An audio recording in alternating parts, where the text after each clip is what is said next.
What's going on, everybody, and welcome to the Fight Franchise. And a kind of keys to victory we're going to be doing for Diego Lopez taking on Alexander Volkanovski for undisputed vacant gold at UFC 314 in the featherweight division. This is a hugely anticipated matchup and a matchup between two amazing styles. I can't wait for it. I think it's going to be a fantastic fight, and we're going to get to see who is the new undisputed champion, as Ilia Topuria has vacated the belt at featherweight in a chance to try and become champion at lightweight. Diego Lopez is the up-and-coming contender who has been buzzsawing through the featherweight division bar Movsar Evloev, where he's had the most exciting and fun style in the UFC, arguably the most exciting style in the last 18 to 20 months, since he debuted in the UFC, where Alexander Volkanovski, amazing featherweight champion, arguably the greatest featherweight champion in UFC history.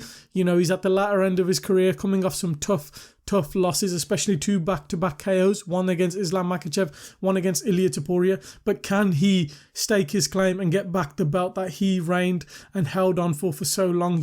This guy was a stalwart atop the featherweight division, but ever since going up and failing to win back-to-back and double champ status against Islam Makhachev, he was dethroned brutally by Islam Makhachev. But now is his chance to, cement his legacy and stake his claim and say, look, y'all must have forgot, I am still one of the best featherweights in the world. And he's been talking a lot, saying this is the best he's ever looked, this is the best shape he's ever been in. He's saying, I've cut out alcohol, I've cut out carbs, I've cut out sugar, I'm in the best shape of my life, and I'm going to acclimate down to the weight rather than, fighting at 155 on short notice and then fighting at 145 against Ilia, not on short notice, but a couple of months after you've been KO'd, wasn't the best look. So, not going to be my full prediction. That will be probably the week of the fight. Just the kind of keys to victory and where I can see success for both guys coming in. So we'll start off in the corner for Diego Lopez. Diego Lopez, what a tremendous fighter since he's joined the UFC. And the one thing we've got to note for him, he starts fast. He's one of the most fastest starters in the UFC. Arguably one of the most exciting first round fighters. Bar Khamzat Chimaev, he's probably number one. But in the first round, he is so aggressive. He's looking for the finish. He's looking to put out his opponent. He's looking for the win. He's got some amazing, first round finishes and KOs. There was a brilliant win at UFC 300 in the first round against Sadiq Yusuf, where he was battering him in the clinch, and landed some brutal uppercuts and was teeing off on him. And he's one of the best first round fighters in the UFC. It's just this is a 5-round fight and a title fight against a tough Alexander Volkanovski. And if you're not putting him out in the first round or even the second round, going into the third, fourth and fifth, Alexander Volkanovski can take over the fight. So he needs to conserve his energy and, manage himself and manage his pace correctly in this fight. So that is key for Diego Lopez. Another key for Diego Lopez, if I was in his corner, Volk's coming off 2 KO losses in a row now. He'll be susceptible. That chin is going to be susceptible to being knocked out. It's a thing, and I've always seen it in combat sports. When a guy's undefeated and never been KO'd or whatever, he's kind of got this air of invincibility. But once they've been chinned once, it becomes like there's an off switch there. Someone connects and hits them in the same spot again, they'll switch off again. It's a common thing. I'm trying to think of a fighter for a great example who once they got chinned. Dominic Reyes is a great example. Dominic Reyes gets finished by Blachowicz, and then next thing you know, Yuri puts him out. Then Ryan Spann knocks him out with a jab. Once that chin of Reyes went from Blachowicz and Blachowicz put him down, then it was just easier. I know it was a spinning elbow, but that spinning elbow was beautiful from Yuri, but again, it put him out. And then the damage was there, just a jab off Ryan Spann with Reyes coming in, put him out. And he needed a whole bunch of time to take off and rejuvenate himself and rejuvenate his chin. It's once someone's been chinned once, I have this belief that it's just easier to chin them again. So for Diego Lopez, that KO is going to be there. Another thing for Diego Lopez to note is he is such a submission threat. He hasn't scored too many yet in the UFC because he hasn't had that many fights, but he goes looking for them. He is reckless off the ground. He's going for... I remember against the Evloev fight, he kept looking for leg locks and heel hooks and then kind of giving up positions, but Alexander Volkanovski, the one thing to note, he does have great submission defense. He survived against Brian Ortega in their legendary fight. So if I was Diego Lopez, be wary of that. You may go for a heel hook, you may go for a submission, but that's a position which can easily be reversed by Volkanovski, and then he can turn around and tee off on you and win a round. It was very key in the Brian Ortega fight. Brian Ortega gets him in the guillotine, Volkanovski survives. Then Brian gets him in a triangle, Volkanovski survives.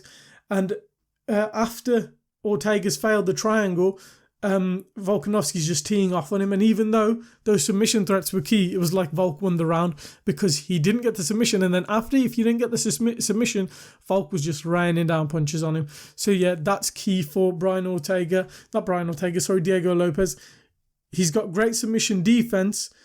That's key, so you need to make sure you don't give in to that and kind of lose a position off the back of that. Chew up Volk's legs. That's going to be key. The Diego Lopez fight versus Brian Ortega, he was chewing up Ortega's legs and beating him up. I think that's going to be key. Chew up or Volkanovski's legs, disturb that base, disturb that strength he's got. Volkanovski's a strong guy. He's got a strong base underneath him, and he's got brilliant kicks himself.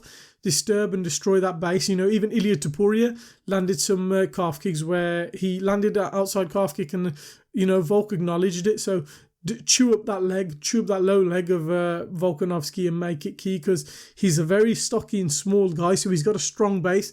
But if you can land those low leg kicks and destroy that base, that's going to be key going into the latter rounds where Volk's cardio is going to come into play and he's going to try and push the pace on you. Another key for Diego Lopez, he has very fast hands and he's brilliant in the clinch. A lot of these fights he gets in the clinch with these people, against Brian Ortega, against Sadiq Youssef. There was another uppercut KO he had, and I can't remember who it was against. But he does damage in the clinch. He gets in the clinch and he starts winging like crazy. Uppercuts, left hook, right hooks in close. And that's going to be key versus someone like Alex Volkanovski. If he can get that tie clinch and then all of a sudden just start landing those knees and uppercuts up in close, he could probably do some very good damage to Alexander Volkanovski, especially with his uppercut. He's got heavy hands, does Diego Lopez, and he's much bigger than Volkanovski, and he'll be very strong in there. So getting that clinch, landing those uppercuts, landing those hooks, landing those knees up the middle, up against the chest as well, and up against the body of Volkanovski, sap that gas tank. That's going to be a key position for someone like Diego Lopez in this fight. Up in close, up in tight. Even though Volkanovski is such a small guy, he's got a long reach and long arms, he does a lot of his work from his jab and from range. He's a very rangy fighter. If you even look at something like his Korean Zombie finish, he was doing work with the jab and the right hand from afar. He doesn't do much work in close. He's not like that tight, close inside fighter like Diego Lopez is. So that's a place where he can take advantage. And even if Diego Lopez adds in elbows, we haven't seen him use his elbows much, but if he uses his elbows in close, that'll be key as well, where he can cut open Volkanovski, and damage is key in this fight to winning rounds. So yeah, Diego Lopez, do the work in the clinch. Another thing which is brilliant for Diego Lopez, he has great finishing instincts. He is reckless. He goes for the finish all the time. And if he's going to have Alexander Volkanovski hurt and in a position of trouble, we saw it against Islam Makhachev. He got rocked by Islam with a head kick, went down, and Islam pounced on him. Diego Lopez could do the same. He could rock him, and he has got brilliant finishing instincts. He can pounce on him, and he can get the finish. So that will be key if he does land and wobble someone like Volkanovski. He can look for the finish. Also a key, Topuria, I've said it before, had success with the leg kicks and exchanges on the feet. That's going to be key for Diego Lopez. Diego Lopez, when he comes in, he crashes in with these mad leg kicks and these heavy kicks. If he can do the same against Volkanovski, he can disturb the base, as I said before.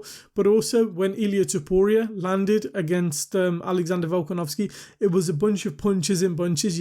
Volkanovski was backing up on a 1, 2, 3, and then it was the 4, 5, and 6 which Topuria landed, which slumped him. So that will be key for someone like Diego Lopez. Throw punches in bunches while backing up Volkanovski, because maybe you won't catch him on the 1, 2, 3. He's slick, he's got great kickboxing, but the 4th and the 5th could land, as did Topuria, because if you can catch him backing up against the fence, that PTSD is going to be scrambling for Alexander Volkanovski. He doesn't want to be KO'd like that again. So yeah, those punches and bunches could undo Volk. Another key to mention, Islam Makhachev head kicked him. Max Holloway, nobody really talks about, in their second fight, he head kicked him as well, and he had him stumbling to a knee. I think he head kicked him twice and he dropped him. So that's gonna be key for Diego Lopez. Go to the body, soften the body, and then come up high with a head kick. The opportunity's there. He's been rocked by head kicks before, and he can be rocked again. So that will be key for someone like for Diego Lopez to try and undo the great work of Alexander Volkanovski.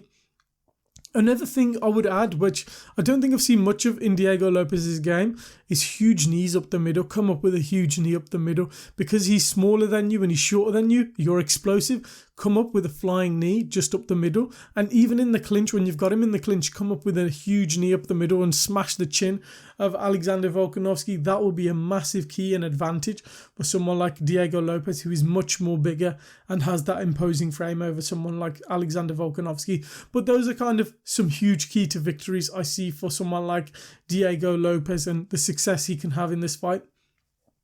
As for the former champ Alexander Volkanovski, where can he have successes in the fight? Throw leg kicks and keep Lopez at bay with your jab. That is going to be key. He's going to have to kind of slow down Diego Lopez. Diego Lopez is very reckless and he comes darting in. Smash the low leg kicks of Diego Lopez and just kind of stop that speed, stop that pace, and stop that energy of him pushing forward. And if Diego Lopez is going to be the one pushing the pace in this fight. He's going to be the one pushing forward. You've got to sting him with your jab. You've got to keep him at range with your jab. You've got to jab, move out the way, jab, move out the way, jab, circle. That's going to be key for someone like Alexander Volkanovski, because if he lets someone like Diego Lopez get in close, oh my God, it's going to be a wraps for Alexander Volkanovski, because Diego Lopez is just so crazy and so reckless. He can land, and this is a Volkanovski who is, at the tail end of his career, who's older, who's hurt, who's slower, who's got miles on the clock. So keeping someone like Diego Lopez at a distance is going to be key. Don't back up in a straight line. Alexander Volkanovski, that's where he got done versus Ilia Topuria. Angles are going to be key, circle off, circle with the angles like he did, that Max Holloway fight, the third one, that was the best we've ever seen Alexander Volkanovski, him using angles, using his range, him using his jab, using a flurry of an arsenal of striking to undo Max Holloway. He's going to have to be like that. He's going to have to be perfect throughout this night and find the angles, find the range and find the rhythm and not get lulled into false sense of security where he's like, oh, okay, I'm having success in this first round, I'm having success in this second round. Diego's not hitting me too much, because that's when he's going to get caught. He's going to have to stay sharp all night, circle, use the angles, come in, come out, dart in, dart out, and use that jab to just smash the nose of Diego Lopez, smash the eyes of Diego Lopez and cut him up and keep him at bay with your respect of your power and skills.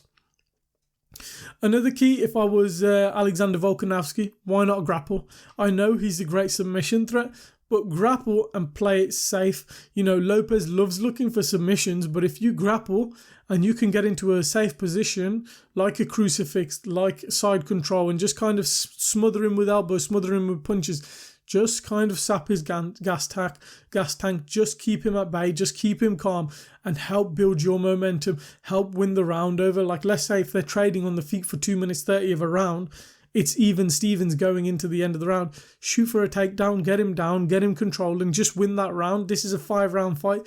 Use your experience against him. You're already a fan favourite. No one's going to care if you kind of hold him down and smash him on the ground to win a round. That's what champions do. That's what the best fighters in the world do. And he did it against Yair Rodriguez. Yair Rodriguez and Alexander Volkanovski were trading on the feet. And eventually Volkanovski was like, yeah, I've had enough of trading on the feet. You're too reckless and you can catch me with something. Let me take you down and let me pummel you.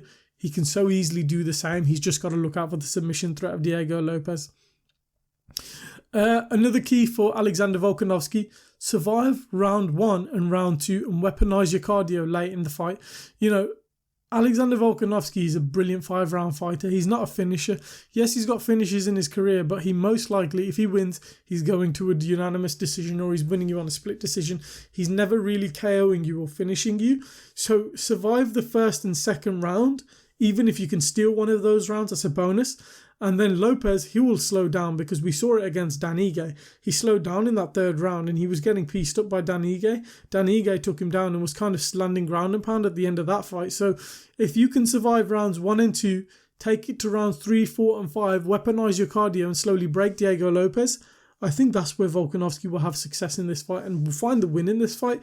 We saw it recently with Umar Nurmagomedov versus Merab.